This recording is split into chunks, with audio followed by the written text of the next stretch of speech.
अस्सलाम वालेकुम स्टूडेंट्स। आज का जो हमारा टॉपिक है वो है डीएनए रिपेयर। ये लिपनकोड चैप्टर नंबर 30 का लास्ट टॉपिक है। सही है। तो इसमें क्या होता है कि हमारी डीएनए की सिंथेसिस में प्रूफ रीडिंग होती है। एक प्रोसेस होता है प्रूफ रीडिंग का। उसमें क्या होता है कि अगर हमारे कहीं पे मिसमैच हो गया है, कोई न्यूक्लियोटाइड गलत आके लग गया है तो सही है, तो कोई बेस आगे गलत लग गई है, जैसे एडेनिन के साथ थायमिन लगता है, गुआनिन के साथ साइटोसिन लगता है।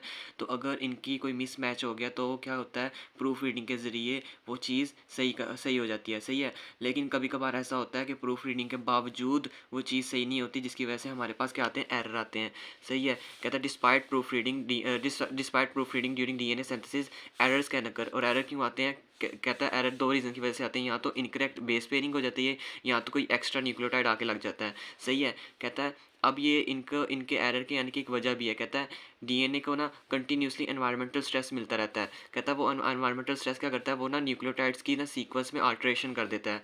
सही है। कहता है इसके अलावा एनवायरमेंटल स्ट्रेस के अलावा कुछ केमिकल एजेंट्स भी होते हैं, such as nitrous acid. Nitrous acid क्या करता है, डीएमाइनेशन करवा देता है बेसिस में। सही है। ये क्या करेगा, साइटोसिन की डीएमाइनेशन करवाएगा, इसको यूरासिल में कन्वर्ट कर देगा। ये आगे भी हम पढ़ेंगे। उसके बाद क्या होता है कि रेडिएशंस होते हैं, कुछ रेडिएशंस होते हैं जैसे अल्ट्रावायलेट रेडिएशन होती हैं। अल्ट्रावायलेट रेडिएशन क्या करती हैं, ये पायरिमिडीन डायमर्स बना देती हैं डीएनए में। सही है। ये पायरिमिडीन डायमर जब बन जाते हैं ना, फिर आगे डीएनए की सिंथेसिस ही नहीं हो पाते, डीएनए पॉलीमरेज आगे एक्ट ही नहीं कर पाता। सही है। ये भी आगे पढ़ेंगे जाके। इसके बाद आता है high ionising radiation. High ionising radiation क्या करते हैं, डीएनए के जो दो स्ट्रैंड होते हैं ना, ये डीएनए के अगर मैं लीनियर स्ट्रक्चर बनाऊँ डबल स्ट्रैंड का, तो ये ऐसे है। सही है। ये हाई आयनाइजिंग रेडिएशन क्या करती हैं, इन दोनों स्ट्रैंड को तोड़ देते हैं। सही है। हाई आयनाइजिंग रेडिएशन ये करते हैं। उसके बाद कहता है अगर, कहता है ये सारे जो डैमेज हुए हैं इन चीज़ों से, अगर ये हम रिपेयर ना कर सकें तो क्या होएगा, सेल के डीएनए में क्या होगी, म्यूटेशन आ जाएगी। म्यूटेशन क्या हो जाएगी, सेल फिर म्यूटेटेड सेल प्रोलिफरेट करेगा। प्रोलिफरेट कैसे करेगा, वो रैपिडली प्रोलिफरेट करेगा, कंटिन्यूसली प्रोलिफरेट करेगा, जिसकी वजह से हमारे पास क्या आएंगे, कैंसर सेल्स बन जाएंगे। हमें हमें क्या मिलेंगे फिर इसके नतीजे में, कैंसर सेल्स मिलेंगे। सही है। अब कहता है हम ना इन सारी चीज़ों को ना रिपेयर, सेल के अंदर एक मैकेनिज्म होते हैं कुछ, वो क्या करता है इन सारी चीज़ों को ना, इन सारी वजह से ना जो डैमेज आता है ना, उसको रिपेयर करने के लिए ना सेल के पास एक मैकेनिज्म होता है। सही है। वो मैकेनिज्म कौन कौन से होते हैं, जैसे वो रिपेयर मैकेनिज्म होते हैं जैसे मिसमैच रिपेयर होता है, न्यूक्लियोटाइड एक्सचेंज रिपेयर होता है, बेस एक्सचेंज रिपेयर होता है, डबल स्ट्रैंड ब्रेक रिपेयर होता है। सही है। ये जो सारी रिपेयर की सिंथेसिस है ना, ये होती है outside of the S phase. सही है। यानी कि डीएनए की सिंथेसिस होती है एस फेज में, लेकिन डीएनए को रिपेयर होने के लिए ज़रूरी नहीं है कि वो रिपेयरिंग भी एस फेज में हो, वो कहीं भी G1 G2 में फेस में भी हो सकती है। सही है। उसके बाद हम पढ़ेंगे सबसे पहला मैकेनिज्म हमारा मिसमैच रिपेयर। सही है। मिसमैच रिपेयर क्या होता है, मिसमैच रिपेयर बहुत ईजी है। सही है। हमें पता है हमारे दो बेसिस एडिनिन डबल बॉन्ड बनाती है थायमिन में, डीएनए में। सही है। और गुआनिन ट्रिपल बॉन्ड बनाती है साइटोसिन में। सही है। ये तो था नॉर्मल ये होता है। अगर मैं कहता हूँ एडिनिन मैच कर गई है गुआनिन के साथ, तो हम इसे कहेंगे ये मिसमैच रिपेयर हो गया। सही है। और साइटोसिन ने बॉन्ड बना लिया थायमिन के साथ। सही है। ये था नॉर्मल, ये था सही। अब ये जो है नीचे हुआ, ये इसे कहते हैं मिसमैच रिपेयर। सही है। अब ये मिसमैच रिपेयर है, इसको सही करने के लिए सेल के पास एक प्रोसेस होता है जिसे हम कहते हैं मिसमैच रिपेयर। अब वो क्या करता है, प्रोकैरियोट्स में क्या होता है, एमयूटी प्रोटीन्स होती हैं। ये जो मिसमैच रिपेयर का जो मैकेनिज्म है, ये प्रोकैरियोट्स में कौन मीडिएट करता है, एमयूटी प्रोटीन्स। एमयूटी प्रोटीन्स क्या करती हैं, ये आगे मैं पूरा आपको डिटेल में समझाता हूँ। सबसे पहले क्या होता है, अब आपको बस इतना भी याद करना है कि मिसमैच रिपेयर जो है वो, मिसमैच रिपेयर का जो मैकेनिज्म है वो किस कौन सी प्रोटीन से मीडिएट होगा, प्रोकैरियोट्स में एमयूटी प्रोटीन से। सही है। सबसे पहले हो गया क्या, हम ना सबसे पहले जहाँ पे मिसमैचिंग हुई है, हम सबसे पहले वो एरिया ढूंढेंगे कहाँ पे मिसमैचिंग हुई है। सही है। ये एक आपको पता है, जैसे मैंने बताया था एडिनिन डबल बॉन्ड बनाता है थायमिन के साथ, यानी कि थायमिन बनाएगा, इधर एडिनिन आना चाहिए। सही है। लेकिन इधर क्या आएगा, गुआनिन। तो हमें पता चल गया यहाँ मिसमैच रिपेयर है। तो सबसे पहले क्या होएगा, एमयूटी प्रोटीन आएगी। सही है। वो एरिया ढूंढेगी जहाँ पे मिसमैचिंग हुई है। सबसे पहले वो एरिया ढूंढेगी जहाँ पे मिसमैचिंग हुई है। सही है। अब उसने एरिया तो ढूंढ लिया यहाँ पे मिसमैचिंग हुई है। अब इसको क्या पता कि टोटल डीएनए कौन सा है, पेरेंटल डीएनए कौन सा है। इस चीज़ का पता लगाने के लिए हमारे पास ना, हमारे पास एक प्रोसेस होता है मिथाइलेशन का। सही है। जो हमारा पेरेंटल डीएनए ना, उसमें क्या एक प्रोसेस होता है मिथाइलेशन का। मिथाइलेशन ओनली अक्कर्स इन पेरेंटल डीएनए। सही है। अब मिथाइलेशन के प्रोसेस में क्या होता है कि हमारा डीएनए एडेनिन मिथाइलेज क्या होता है, आता है ये ना GATC सीक्वेंस होता है हमारे पेरेंटल डीएनए में। सही है।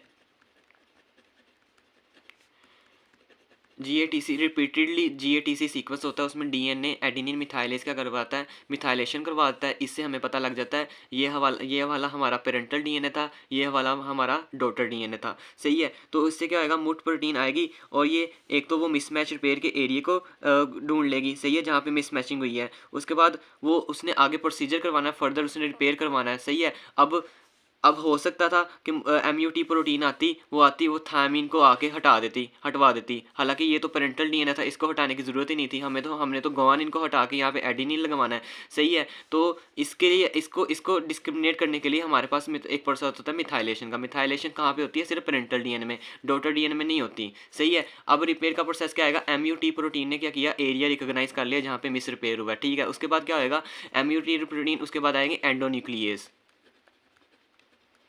एंडोन्यूक्लियस आएंगे। सही है, ये था हमारा डॉटर वाला। सही है, डॉटर डीएनए।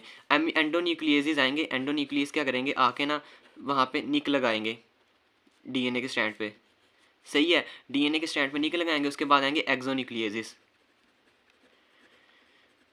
एक्सोन्यूक्लियस क्या आएंगे, वो आके वो वाला एरिया ही सारा हटा देंगे। सही है, एक तो वो वाला मिसमैच रिपेयर वाला न्यूक्लियोटाइड वाला एरिया और उसके कॉरस्पॉन्डिंग न्यूक्लियोटाइड्स भी साथ अपने ये एक्सोन्यूक्लियस आएगा और उनको साथ आके हटा देगा। सही है, उसके बाद क्या आएगा, उसके बाद सेम वही वाला प्रोसीजर है, डीएनए पॉलीमरेज आएगा। डीएनए पॉलीमरेज आएगा, वो आके नया डीएनए का छोटा सा सेगमेंट बना देगा। सही है, डीएनए पॉलीमरेज के बाद उसके बाद क्या आएगा, उसके बाद लाइगेजेस आएंगे। लाइगेजेस आके दोनों को आपस में फ्यूज़ कर देंगे। सही है, यहाँ पे भी और यहाँ पे भी, 5 प्राइम एंड पे भी और 3rd प्राइम एंड पे भी।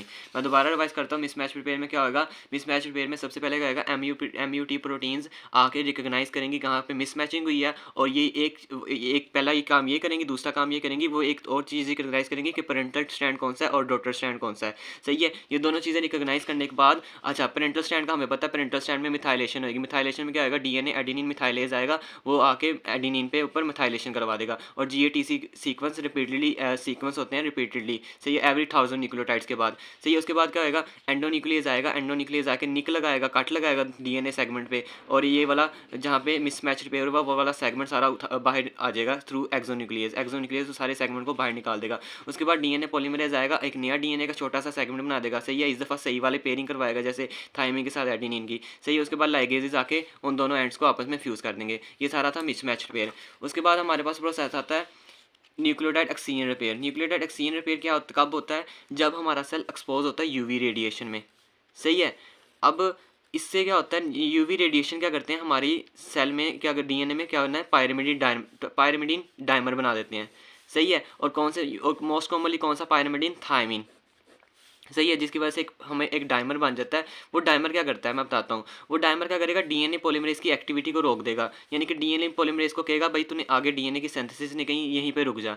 सही है, वो इनहिबिट करेगा डीएनए पॉलीमरेज को कि आगे तू काम ना करे। सही है, फिर वो डीएनए पॉलीमरेज डीएनए की सिंथेसिस नहीं कर पाता डाइमर की वजह से। सही है, अब इसको न्यूक्लियोटाइड एक्सचेंज रिपेयर में कौन सी प्रोटीन्स हमारा वो करती हैं, इसको मीडिएट करती हैं, वो होती हैं यूवीआर एबीसी प्रोटीन्स। सही है, यूवीआर एबीसी प्रोटीन्स। अब इनका क्या प्रोसेस है, फॉर एग्जांपल यहाँ पे एक यूवी रेडिएशन आई। सही है, यूवी रेडिएशन के नतीजे में ये हमारा थायमिडीन डाइमर बन गया। अब यहाँ पे डीएनए पॉलीमरेज अपना काम कर रहा था, वो बना रहा था डीएनए सिंथेसिस। इसको टेम्पलेट पेरेंटल ये पेरेंट स्टैंड है, इसको यूज़ करके अपना डीएनए सिंथेसाइज कर रहा था, डीएनए पॉलीमरेज।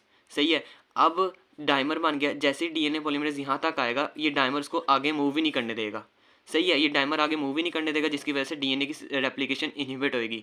तो होएगा क्या, हमने अब ये डाइमर हटाना है। डाइमर हटाने के लिए सबसे पहले क्या होएगा, हमारे पास यूवीआर एबीसी प्रोटीन्स का सबसे पहले बीटा और अल्फा आएंगे। वो क्या करेंगे, आके रिकॉग्नाइज करेंगे कि डाइमर कहाँ पे बना है, वो डाइमर के वाले एरिया पे आके लग जाएंगे। सही है, उसके बाद क्या होएगा, अल्फा सब यूनिट्स डी अटैच हो जाएंगे। उसके बाद क्या होगा, यूवीआर सी प्रोटीन आएगी, यूवीआर सी का सेगमेंट आएगा, वो आएगा इस तरह की यू शेप आके ना लग जाएगा उसके ऊपर, और वह क्या करेगा, डाइमर के कॉरस्पॉन्डिंग साइड्स पे ना कट लगा देगा। सही है, ये वाला हिस्से को अलहदा करने के लिए डाइमर था, डाइमर के कॉरस्पॉन्डिंग दोनों साइड्स पे कट लगा देगा। सही है, यूवीआर सी प्रोटीन ने ये किया। अब कट लगाने के बाद ये वाला हिस्सा क्या करेगा, ये वाला हिस्सा उतर जाएगा जहाँ पे डाइमर था। सही है, अब यहाँ पे गैप आ गया। गैप को दोबारा फिल करना कौन आएगा, हमारे पास डीएनए पॉलीमरेज।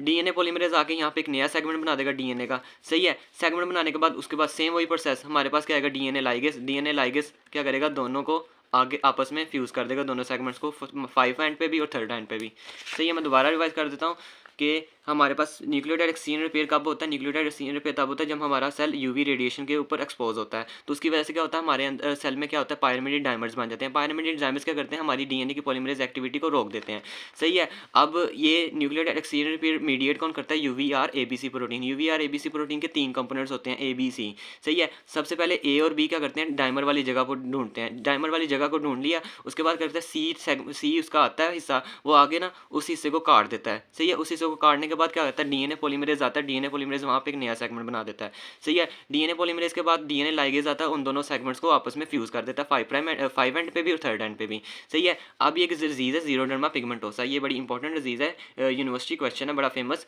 ये एक जेनेटिक डिजीज़ है। इसमें क्या होता है, हमारा ये न्यूक्लियोटाइड एक्सचेंज रिपेयर का जो मैकेनिज्म है ना, ये इनहिबिट हो जाता है, जिसकी वजह से हमारा जब सेल, हमारी जब स्किन, ये मोस्टली होता है ज़ीरोडर्मा पिगमेंटोसा स्किन सेल में, सही है। तो क्या होता है, जब हमारी स्किन यूवी लाइट पे एक्सपोज होती है तो हमारी स्किन में पायरिमिडाइड डायमर बन जाते हैं। पायरिमिडाइड डायमर बन गए, अब न्यूक्लियोटाइड एक्सचेंज रिपेयर का तो मैकेनिज्म नहीं होएगा, सही है, जिसकी वजह से अब वो पायरिमिडाइड डायमर वहीं पे रहेंगे, जिसकी वजह से हमें स्किन कैंसर हो जाएगा, सही है। इसे कहते हैं ज़ीरोडर्मा पिगमेंटोसा। अब तीसरा प्रोसेस है, वो भी बहुत ईजी है। तीसरा प्रोसेस है base exchange repair. Base exchange repair में क्या होता है, हमारी बेसिस जो है ना वो अल्टर कर देती है, उसमें अल्ट्रेशन आ जाती है। अब ये मोस्टली होती है केमिकल एजेंट की वजह से। फॉर एग्जांपल ये इनमें 2 ही होते हैं, नाइट्रस एसिड और अल्काइलेटिंग एजेंट, कौन से, डाइमिथाइल सल्फेट, सही है। इसमें क्या होता है, साइटोसिन की डीएमाइनेशन होती है, साइटोसिन कन्वर्ट होता है यूरासिल में, एडेनिन की डीएमाइनेशन होती है, एडेनिन कन्वर्ट होता है हाइपोजेंथीन में, सही है। अब ये दोनों करवा रहा होता है नाइट्रस एसिड, सही है। अब एडिनिन की अल्काइलेशन होती है तो बन जाता है 3 मिथाइल एडिनिन, सही है। यानी कि इन बेसिस की जगह ये वाली चीज़ें आके डीएनए में अटैच हो जाएंगी, सही है। अब ये अल्काइलेशन आपको पता कौन करवाता है, डाइमिथाइल सल्फेट, सही है। अब फॉर एग्जांपल मैं कहता हूँ यहाँ पे साइटोसिन था, साइटोसिन की डी अमाइनेशन हुई तो लग गया यूरासिल, अभी यहाँ पे आके लग गया यूरासिल। अब मैं इधर डी सेल के अंदर, हमारे सेल के अंदर अल्टीमेटली एक प्रोसेस चलेगा बेस एक्सचेंज रिपेयर। उसमें क्या होएगा, सबसे पहले हमारे पास एक सिस्टम ऑफ प्रोटीन्स होता है ग्लाइकोसाइलेज आके लगता है वहाँ पे जहाँ पे ये डी अमाइनेशन हुई है, सही है, जहाँ पे आके, यानी कि फॉर एग्जाम्पल जहाँ पे यूरासिल अटैच है, ग्लाइकोसाइलेज आके लगेगा, वो क्या करेगा, इस यूरासिल को हटा देगा वहाँ से, सही है। अब यहाँ पे अब यहाँ पे बेस नहीं है, सही है, इसने यूरासिल को हटा दिया यहाँ पे ग्लाइकोसाइलेज ने। अब यहाँ पे एक एपी साइट क्रिएट होएगी, कौन सी, एपी साइट, सही है। अगर पायरामिडीन को हटाता है ग्लाइकोसाइलेज, उसे कहते हैं ए पायरामिडीनिक साइट। अगर प्यूरिन को हटाता है उसे कहते हैं ए प्यूरिनिक साइट। तो हम वो दोनों को कॉमनली कह देते हैं एपी साइट। तो यहाँ पे एक एपी साइट क्रिएट होगी, सही है। मैं दोबारा रिवाइज कर देता हूँ, क्या हुआ है, हमारी साइटोसिन था, नॉर्मली लगा हुआ था, साइटोसिन की होगी यहाँ पे डीअमाइनेशन, साइटोसिन की डीअमाइनेशन के बाद हमारे पास यहाँ के आगे लग गया यूरासिल। यूरासिल के लगने के नतीजे में क्या हुआ, हमारा ग्लाइकोसाइलेज आया, ग्लाइकोसाइलेज ने क्या किया, यहाँ पे यूरासिल को हटा दिया, यहाँ पे इस बेस को ही बाहर निकाल दिया, सही है। अब वहाँ पे एक क्रिएट हुई AP site. AP site create होने के बाद हमारा एपी एंडोन्यूक्लियस एक्टिवेट होएगा, वो क्या करेगा, यहाँ पे आके एक निक लगाएगा। निक लगाने के बाद वो क्या करेगा, एक्टिवेट करेगा कि भाई ये सारा सेगमेंट उतरे दोबारा उसी तरह और नया सेगमेंट आके लगे, सही है। एपी एंडोन्यूक्लियस आगे फर्दर एंडोन्यूक्लिटिक एक्टिविटी ना एक्टिवेट कर देगा। तो क्या होएगा, सबसे पहले हमारे पास आएगा डीऑक्सी राइबोस फॉस्फेट लाइएज, वो क्या आएगा, ये इस राइबोस फॉस्फेट शुगर बैकबोन को हटा देगा आके। जैसे ही वो हटाएगा उसके साथ क्या आएगा, डीएनए पॉलीमरेज आएगा, डीएनए पॉलीमरेज आके नया एक सेगमेंट साथ साथ क्रिएट करना शुरू कर देगा। दूसरे एंड पे फॉस्फेट बैकबोन उतरना शुरू हुई है, दूसरे साथ साथ डीएनए पॉलीमरेज ने नया सेगमेंट बनाना भी शुरू कर दिया है, सही है। डीएनए पॉलीमरेज ने एक नया सेगमेंट बना दिया, उसके बाद लाइगेज आएगा, लाइगेज दोनों एंड्स पे आके फ्यूज होके इन दोनों एंड्स को फ्यूज कर देगा, 5 प्राइम एंड पे भी और 3rd प्राइम एंड पे भी। मैं दोबारा रिवाइज करवाता हूँ, बेस एक्सचेंज रिपेयर भी बहुत ईजी है। उसमें क्या होता है, हमारी chemicals, base exchange repair chemicals की वजह से होता है, सच एज नाइट्रस एसिड और अल्काइलेटिंग एजेंट। इसमें क्या होता है, साइटोसिन की डीएमाइनेशन होती है, कन्वर्ट होता है यूरासिल में, एडेनिन की डीएमाइनेशन होती है, हाइपोजेंथीन में कन्वर्ट होता है, एडेनिन की अल्काइलेशन होती है, 3 मिथाइल एडेनिन में कन्वर्ट हो जाता है। अब इन चीज़ों की जगह डीएनए में ये चीज़ें आके लग जाती हैं। इन चीज़ों के लगने की वजह से हमारा ग्लाइकोसाइलेज आता है, इनको हटा देता है वहाँ से, यानी कि इन बेसिस को वहाँ पे हटा देता है, डीएमाइनेटेड बेसिस को वहाँ से हटा देता है और वहाँ पे एक एपी साइट बन जाती है। एपी साइट के बनने के नतीजे में हमारा एपी एंडोन्यूक्लियस आता है, वो कहता है भाई कि आगे इसको हटाओ, सही है, इस बैकबोन को, और नहीं आके एक नया सेगमेंट डीएनए का लगे। तो क्या करता है वो डीऑक्सी राइबोस फॉस्फेट लाइएज को एक्टिवेट करता है, वो क्या करता है इस phosphate ribose sugar phosphate backbone को हटाता है, सही है। उसके बाद क्या होता है, डीएनए पॉलीमरेज आता है, वो वहाँ पे एक नई डीएनए का सेगमेंट बना देता है, सही है। उसके बाद क्या होता है, लाइगेजेस आते हैं, वो इन दोनों सेगमेंट्स को आपस में फ्यूज़ कर देते हैं, सही है। ये था बेसिक सीन रिपेयर। उसके बाद आता है डबल स्ट्रैंड ब्रेक रिपेयर। अच्छा, अगर इनके स्ट्रॉन्ग आयनाइजिंग रेडिएशंस आती हैं तो इसमें क्या होता है, ये फॉर एग्जांपल मैंने पहले भी बताया था, ये एक डीएनए का लीनियर डबल हेलिक्स स्ट्रक्चर है, सही है। इसमें एक इसने स्ट्रॉन्ग रेडिएशंस आई हैं, ये क्या होएगा, आगे टूट जाएगा दो में, सही है। ये दरमियान से टूट गया, इसे कहते हैं डबल स्ट्रैंड ब्रेक रिपेयर, सही है। अब ये दो रीज़न की वजह से होता है, यहाँ तो स्ट्रॉन्ग आयनाइजिंग रेडिएशन है, यहाँ तो कोई कीमोथेराप्यूटिक एजेंट है, सही है, कोई ड्रग्स ली हैं, स्ट्रॉन्ग ड्रग्स, सही है। उसके इसको ट्रीट करने के दो मेथड्स हैं हमारे पास, एक नॉन होमोलोगस एंड ज्वाइनिंग, एक होमोलोगस एंड ज्वाइनिंग, सही है। नॉन होमोलोगस है ना, वो एक ग्रुप ऑफ प्रोटीन की वजह से एक्टिव मीडिएट होता है, सही है। इसको एक ग्रुप ऑफ प्रोटीन्स मीडिएट करते हैं, सही है। उसमें क्या होता है, वो रिकॉग्नाइज करता है, वो प्रोटीन्स आके रिकॉग्नाइज करती हैं, वो प्रोसेस करती हैं और लाइगेशन करती हैं, यानी कि दोनों ऐसे टूटे हुए जो दो एंड थे ना उनको आपस में ऐसे करके जोड़ देंगी, सही है। ये नॉन होमोलोगस है, सही है। इसमें क्या होता है, वो कहता है हमारा कुछ डीएनए का हिस्सा ना लॉस्ट हो जाता है, सही है। अब वो कहता है भाई ये लॉस हो गया, तो इसमें लॉस्ट होने की वजह से इसमें क्या आएंगे, हमारे एरर्स आएंगे नॉन होमोलोगस में, सही है। एरर्स आने की वजह से हमें कैंसर और इम्यूनो डेफिशिएंसी सिंड्रोम्स का सामना करना पड़ेगा। दूसरे एंड पे क्या होता है, हमारे पास homologous end joining. Homologous end joining में क्या होता है, ये देखो, ये एक क्रोमोसोम है, सही है। लेट्स सपोज इसका यहाँ पे डीएनए ब्रेक कर गया, ये क्या करेगा, अपने सिस्टर क्रोमाटिड यानी कि होमोलोगस साथ वाले क्रोमोसोम से एक अपना थोड़ा सा हिस्सा एक्सचेंज कर लेगा, जिसे हम कहते हैं रिकम्बिनेशन, सही है, रिकम्बिनेंट डीएनए। तो होमोलोगस एंड ज्वाइनिंग में वो करेगा, होमोलोगस क्रोमोसोम को यूज़ करेगा, सही है, अपने साथ वाले होमोलोगस सिस्टर क्रोमाटिड के, सही है। तो इसमें क्या होता है, ये एररलेस होता है, सही है, इसमें कोई एरर नहीं मिलता। तो ये कब होता है, ये लेट एस फेज़ में होता है और G2 फेज़ में होता है, जबकि जो नॉन होमोलोगस था वो कभी भी हो सकता है, एनी टाइम, सही है।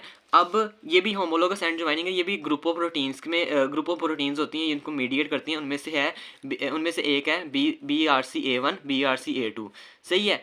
अब कहता है ये जो BRCA1 और BRCA2 में अगर म्यूटेशन हो जाएगी तो हमारे पास क्या होएगा, हमें ब्रेस्ट और ओवेरियन कैंसर होएगा, सही है। स्टूडेंट्स, ये था डीएनए रिपेयर, इसमें इतना ही था और मैंने लिपन कोड से सारा पढ़ाया आपको, सही है। अगर आपको वीडियो अच्छी लगी तो लाइक कीजिएगा और सब्सक्राइब कीजिएगा। Thank you.